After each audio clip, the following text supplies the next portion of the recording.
कल्याण में मराठी परिवार पर उत्तर भारतीय परिवार का हमला, 2 से 3 लोग हुए घायल। धूप अगरबत्ती जलाने को लेकर हुआ विवाद। महाराष्ट्र नवनिर्माण सेना और मराठी एकीकरण समिति की भी हुई एंट्री।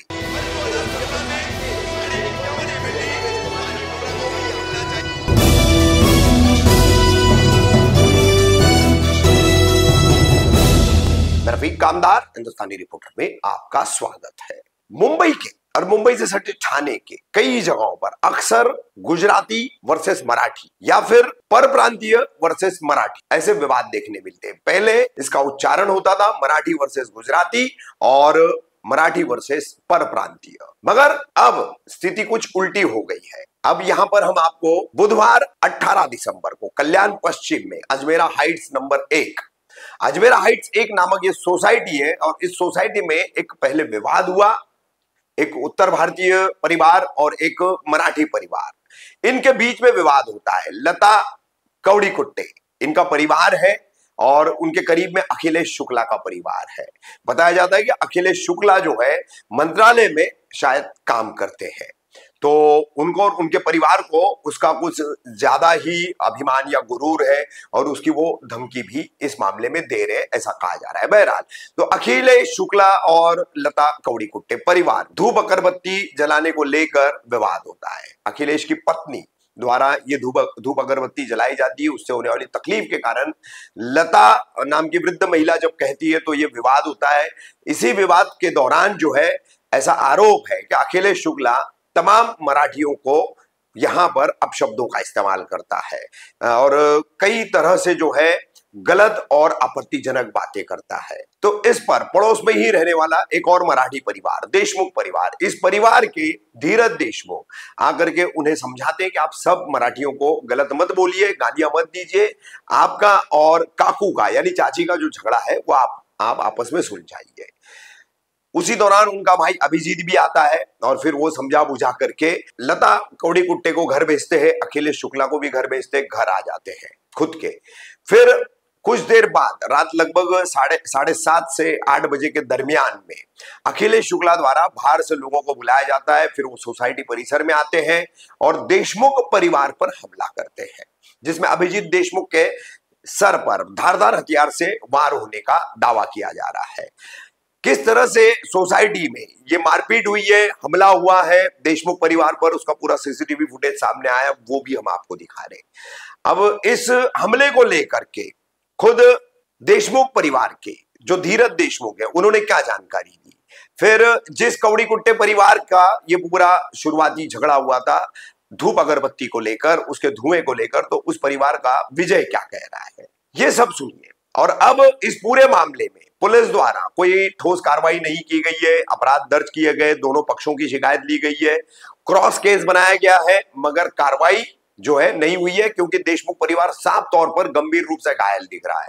अभिजीत देशमुख के सर पर जो है गहरी चोट है और उसे दूसरे अस्पताल रेफर भी किया जा रहा है। उसकी पत्नी के साथ भी जो है मारपीट की गई है, अश्लीलता और अभद्रता की गई है, ऐसा आरोप है।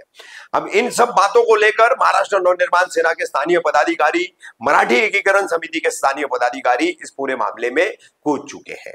इन्होंने पुलिस स्टेशन में, महाराष्ट्र निर्माण सेना के पदाधिकारियों ने पुलिस स्टेशन में मुलाकात की पुलिस अधिकारियों से और कार्रवाई जल्द से जल्द करने की मांग की है। अगर कार्रवाई नहीं होती है तो मनसे स्टाइल में क्या किया जाएगा, इस पर भी मनसे पदाधिकारी ने जानकारी दी है। और ये पूरा मामला क्या था, इस पर शुरू में पुलिस ने क्या बताया वो भी सुनिए। तो कल्याण पश्चिम में फिर एक बार उभरा है मराठी वर्सेस परप्रांतीय विवाद।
जाताना दरवाजा उघडाला. अभिने दरवाजा उघडला, तेवढ्यात त्या शुक्ला समोर आला आणि शुक्ला म्हणला पुढे या. मग दरवाजा ओपन केला, उघडा असताना मग त्या उमरेच्या बाहेर गेला. त्यानंतर त्याच्या हातात काय तर धारदार शस्त्र होतं, त्यांनी सरळ त्याच्या डोक्यात मारलं अभिच्या. ते हिथं पूर्ण असं हे पूर्ण त्याचं असं फाटलंय. त्याला आता तिथं 10 टाके पडलेत तिकडं आणि ते जखम एवढी मोठी आहे की त्याला आता इथं बोलले की तुम्ही कळव्याला शिफ्ट करा आणि त्याचं MRI CT स्कॅन सगळं करा. त्यामुळे त्याला आता उलट्या झाल्या, त्यानंतर त्याला चक्कर येते, उभं पण राहता येत नाही. आता अँब्युलन्सने त्याला घेऊन गेले. हे इथंपर्यंत झालं. तुम्हाला इंजरी जरा दाखवा, कुठे कुठे काय आलं इथं. आता त्यानंतर बाहेरून किती लोक आले होते? त्या बाहेरून जवळपास 10-12 लोक त्याने आणले होते. त्याने हातात येताना ते रॉड, तर स्टीलचे रॉड होते, लाकडी बॅटन होत्या, त्यानंतर ते असं एक धारदार मोठं शस्त्र होतं. तुमच्या बिल्डिंगची लोक नव्हती ती?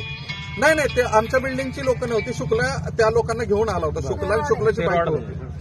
हा, हे रॉड आहेत, हे अशा. हा, ठीक आहे. आणि तुम्ही आता पोलीस कंप्लेंट केलं, तुम्ही इथे आला कंप्लेंट नाही? त्यांनी एक नॉर्मल पेपरवरती नाव लिहून घेतलं फक्त. ते मेमो काय दिलंय का तुम्हाला त्यांनी? मेडिकल मेमो एक सांगितलं आणि आम्हाला सांगितलं की तुम्ही ते कागद कुठे आता सध्या? तो कागद तिथं जमा करून घेतला आणि तिथं आम्हाला सांगितलं की तुम्ही तिकडं मेडिकल करून या. तुमचं एक मिनिट, तुमचं इथे काही कंप्लेंट वगैरे काही रजिस्टर केलं आहे का? नाही, कंप्लेंट वगैरे काय रजिस्टर केलं नाही. त्यानंतर आम्हाला सांगितलं की तुम्ही तिकडे जा. त्यानंतर मेडिकलला झालं? हा, मेडिकलला आम्ही दोघं आलो. तर त्यांनी जी गँग आणली होती ना, ती गँग इथं सगळी बसलेली आणि मागं लागली. मग माझी बाईक होती ना, मी बाईकने फास्ट गेलो आणि पहिलं ते पोलीस स्टेशनमध्ये गेलो. त्यानंतर परत पोलीस स्टेशन हॉस्पिटलला सांगितलं की आमच्या बरोबर असं झालं. मग त्याने आम्हाला सांगितलं केस पेपर काढा. केस पेपर काढलं. त्यानंतर त्याला ते ड्रेसिंग करायला घेतलं, पण त्याला जास्त चक्कर वगैरे येत होती. ते स्टिचेस कशा तरी घातल्या आणि त्याला कळवायला म्हटलं पहिले शिफ्ट करा. म्हणजे तुम्ही इथे पोलीस स्टेशनला कंप्लेंट फाईल करायला आले आणि तुम्हाला इकडनं पोलिसने तुम्हाला एक कागद दिलं, बोले जावा, तुम्ही स्वतःहून जावा मेडिकल करायला.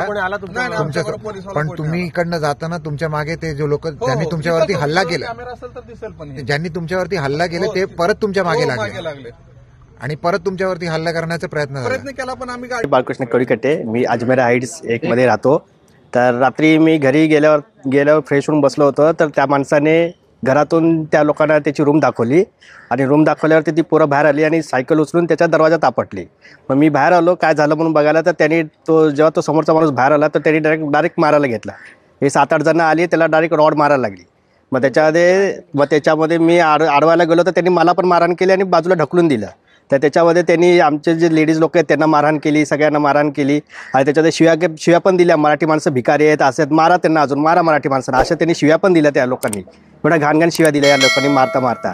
आणि त्याच्यामध्ये त्याला एवढं मारलं आहे की त्याला नाही जवळजवळ 10 का 12 टाके पडलेत असं झालेत. आणि त्यांनी धमकी पण दिली आहे की तुम्ही भेटानंतर खाली अर्धा तासाने तुम्हाला मारून टाकतो म्हणून, अशा त्यांनी धमकी पण जोराजोरात दिली आहे. असं केलंय. काल योगीधाम परिसरामध्ये एक किरकोळ वादावरण भांडणं झाली. एक शुक्ला नावाची होती, ती दिव्याचा वापर करतोय, त्यामुळं त्यांनी त्या बाजूचा जो आहे कालवेट म्हणून त्याला मारहाण केली आणि देशमुख कुटुंब हे सोडवायला गेल्यानंतर त्याला एवढं मारलंय की मरतो का जगतो. आज सायन्स हॉस्पिटलमध्ये त्याला ॲडमिट केलेलं आहे आणि इथं पोलीस स्टेशनला तो काल येऊन सुद्धा त्याला ॲडमिट केलेलं नाही. पण त्या देशमुख कुटुंबाच्या सोबत, बरोबर त्या सोसायटीच्या सोबत आम्ही महाराष्ट्र नवनिर्माण सेना पूर्ण ताकदीने आम्ही त्यांच्या पाठीशी उभे राहणार आहोत. आणि जर येत्या 24 तासात जर त्या आरोपीला अटक केली नाही तर महाराष्ट्र नवनिर्माण सेना ही रस्त्यावर उतरणार. आणि रस्त्यावर उतरल्यानंतर काय होतं हे आपल्या सगळ्यांना माहिती आहे. 24 तासात जर त्यांनी अरेस्ट केली नाही तर 24 तासानंतर महाराष्ट्र नवनिर्माण सेना त्या शुक्लाला जिथं असेल तिथं आमच्या पद्धतीने आणून इथं पोलीस स्टेशनला जमा केल्याशिवाय आम्ही राहणार नाही. योगीधाम रेसिडेन्शियल सोसायटी आहे. त्या सोसायटीमध्ये एक ठिकाणी अखिलेश शुक्ला आणि त्यांच्या शेजारी देशमुख राहतात.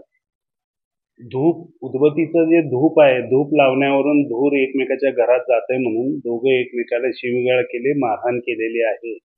मारहाणीमध्ये देशमुख जखमी आहेत. दोघांच्या तक्रारीवरून दोघांचे गुन्हे दाखल करण्यात आलेले आहेत आणि तपास आणि चौकशी चालू आहे. देशमुख यांना कायमस्वरूपी आम्ही केलेलं हल्ला करण्यात आलेला आहे. देशमुख यांची तक्रार जी होती त्या तक्रारीप्रमाणे आपण FIR दाखल केलेली आहे आणि त्यांचे अपोजिट जे शुक्ला आहेत यांच्याही तक्रारीवरून FIR दाखल करण्यात आलेली आहे. त्याप्रमाणे देशमुख जखमी आहे, डोक्याला मार लागलेला आहे. स्थानिक उपचार करण्यात आलेला आहे आणि त्याप्रमाणे गुन्हा दाखल करून पुढील कारवाई करण्यात. गुन्हा दाखल आहे मारामारीचा. आता त्यात सोसायटीचे काही तक्रारी आहेत, त्यांचे पूर्ण तक्रारीवर आपण कारवाई करीत आहोत. शुक्ला जे आहेत त्यांची डिटेल चौकशी आपण करत आहोत. कुठल्या हुद्द्यावर आहेत, कुठे जॉबला आहेत, पण ते सरकारी ड्युटीवर आहेत असं कळलं.